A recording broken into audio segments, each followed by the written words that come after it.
جناب فضہ جو حبشہ کی شہزادی سے خانوادہ اہل بیت کی کنیز بنی، انہوں نے ایسا مقدر پایا کہ جس پر دنیا کی ملکائیں جتنا بھی رشک کریں کم ہے۔ حضرت امیر المومنین علی ابن ابی طالب علیہ السلام نے جناب فضہ کا عقد سالبیہ نامی ایک شخص سے کیا تھا جو 1 سال اور 6 ماہ بعد انتقال کر گیا۔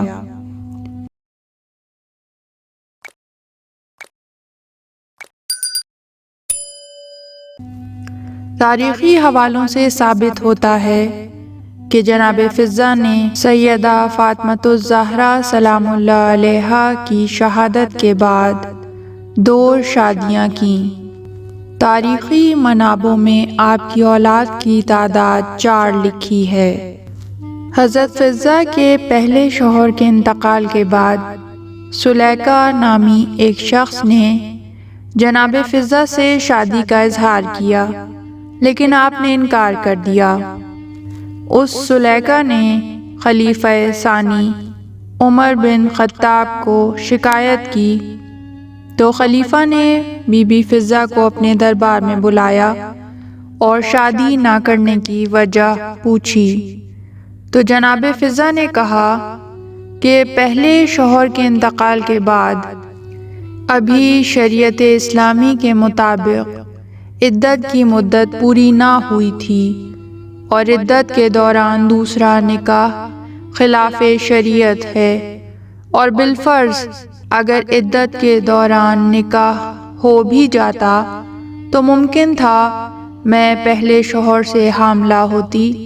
اس بات سے یہ فیصلہ کرنا مشکل ہو جاتا کہ یہ اولاد کس شوہر سے ہے، اور سالبیہ کی اولاد ہوتی تو وہ سلیقہ سے حق وراثت پاتی، جو کہ سلیقہ کی اولاد کے حق تلف ہونے کا سبب بنتی۔ جناب فضہ کا یہ علم فقہ دیکھ کر حضرت عمر نے کہا، خاندان ابو طالب کی کنیز بھی بنی عدی سے زیادہ فقہ کی عالمہ ہے۔ جناب فضہ بلا شبہ خانہ زہرا میں ایک کنیز کی حیثیت سے داخل ہوئیں، لیکن بہت جلد انہوں نے ایک شہزادی کا مقام حاصل کیا۔ اس مقام کا کیا کہنا کہ جہاں تقسیم کار کا اہتمام کچھ اس طرح کا ہو کہ ایک دن حضرت فضہ گھر کا کام کریں اور دوسرے روز شہزادی کونین خاتون محشر تمام گھریلو امورات کی انجام دہی میں جناب فضہ کی مانند ہمتاً مشغول ہوں۔ کیا مساوات کی ایسی مثال کسی اور گھر میں مل سکتی ہے کہ بیوی پکائیں اور باندھی کھائے؟ اسی مساوات کا اثر تھا کہ حضرت فضہ بھی اہل بیت کی معنویت سے دھیرے دھیرے مانوس ہونے لگیں اور بتدریج تعلیم و تربیت کے مراحل طے کرنے لگیں۔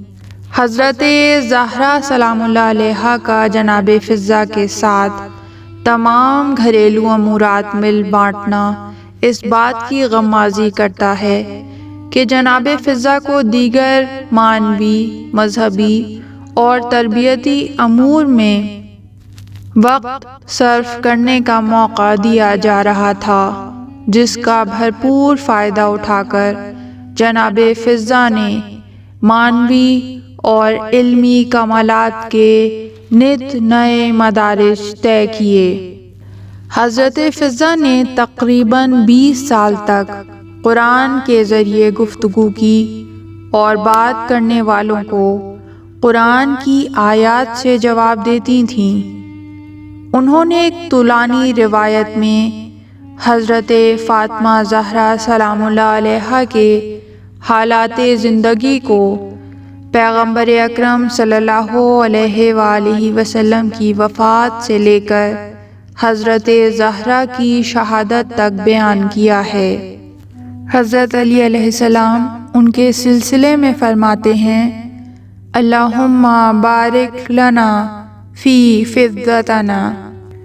بعض کا کہنا ہے کہ وہ علم کیمیا جانتی تھیں اور اس علم کو انہوں نے حضرت زہرا سلام اللہ علیہا سے سیکھا تھا۔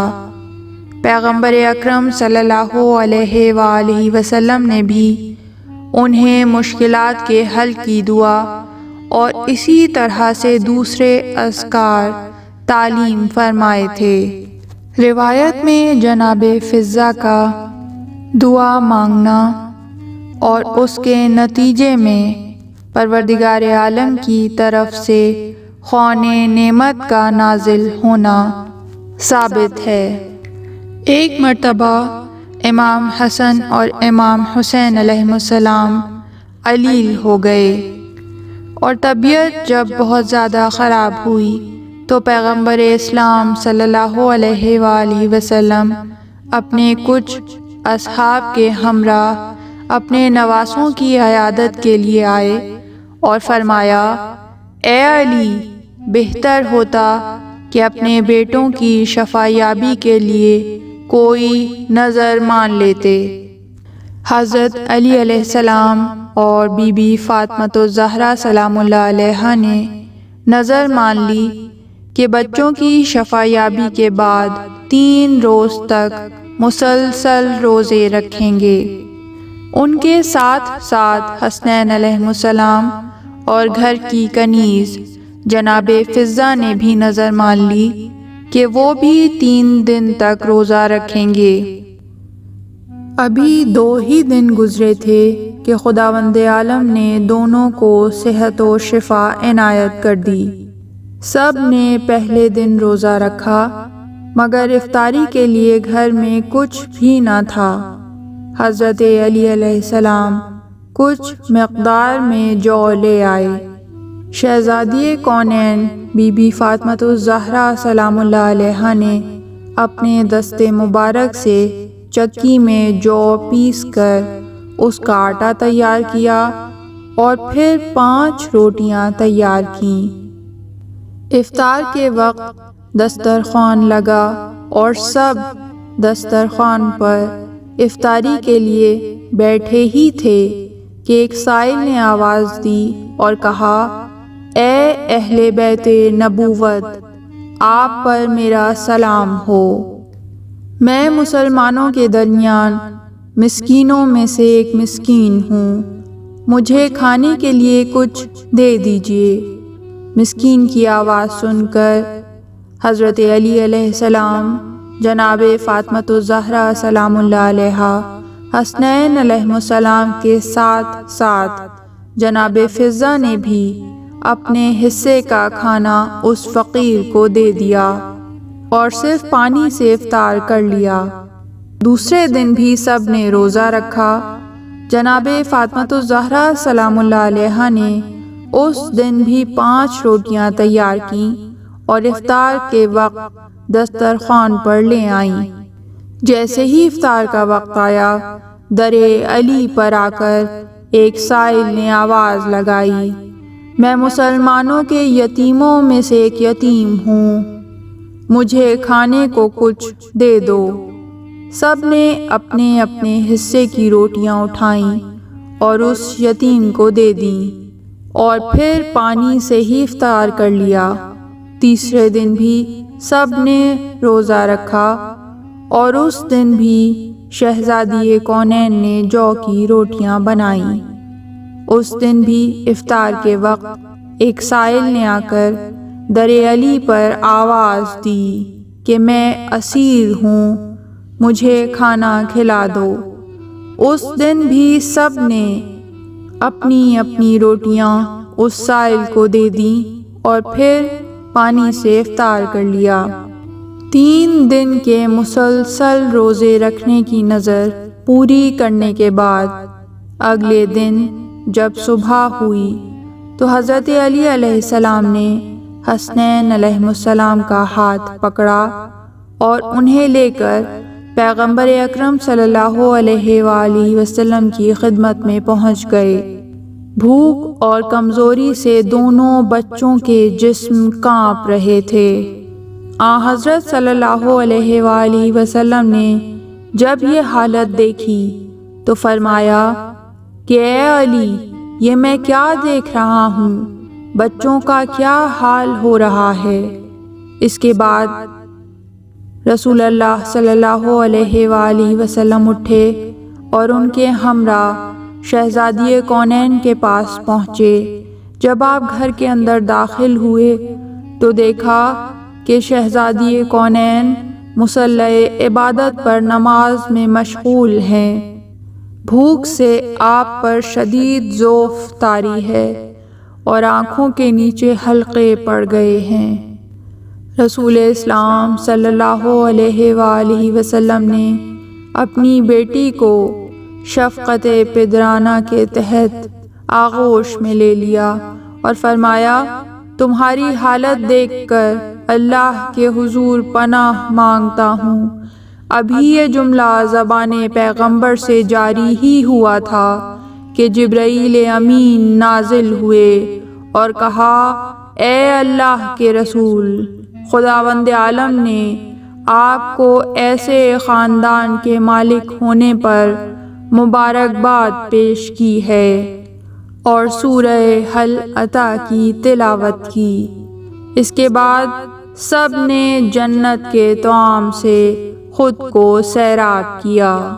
سورہ حل عطا کی آیات نمبر 7، 8 اور 9 میں پروردگار عالم نے فرمایا، یہ وہ لوگ ہیں جو اپنی نظریں پوری کرتے ہیں اور اس دن سے ڈرتے ہیں جس کی سختی عام ہوگی، اور وہ اللہ کی محبت میں مسکین، یتیم اور قیدی کو کھانا کھلاتے ہیں اور کہتے ہیں کہ ہم تمہیں صرف اللہ کی خوشنودی کے لیے کھلاتے ہیں، نہ تم سے کوئی جزا چاہتے ہیں اور نہ شکریہ۔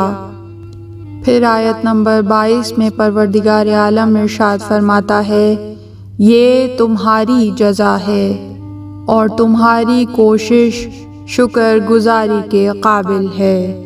بے شک یہ وہ ہستیاں ہیں کہ جن کا شکریہ پروردگار عالم خود ادا کرتا ہے۔ اللہم صلی علی محمد وآل محمد۔ پروردگار رحمتیں نازل فرما محمد اور ان کی پاک آل پر، ہزاروں کروڑوں درود و سلام۔ پروردگار عالم ان پاک ہستیوں کی محبت کا سمندر ہمارے سینوں میں اسی طرح معتزن رکھ، اور ہمیں قبر میں، برزخ میں، محشر میں ان ہستیوں کی ہمراہی نصیب فرمانا، روز محشر ان کی شفاعت نصیب فرمانا، صراط مستقیم پر ان کی نصرت عطا فرمانا، اور بہشت میں ان پاک ہستیوں کے جوار میں جگہ عطا فرمانا۔ اللہم عجل لولیک الفرج۔ پروردگار قائم آل محمد ہمارے زمانے کے علی کو اذن ظہور عطا فرما۔ اس طرح کی مزید تحقیقی، علمی اور تاریخی ویڈیوز دیکھنے کے لیے چینل کو سبسکرائب کیجیے اور بیل آئیکن پہ کلک کیجیے۔ ویڈیو کو لائک کریں اور کامنٹس کے ذریعے بتائیے کہ آپ کو ویڈیو کیسی لگی۔ اگلی ویڈیو تک کے لیے خدا نگہدار۔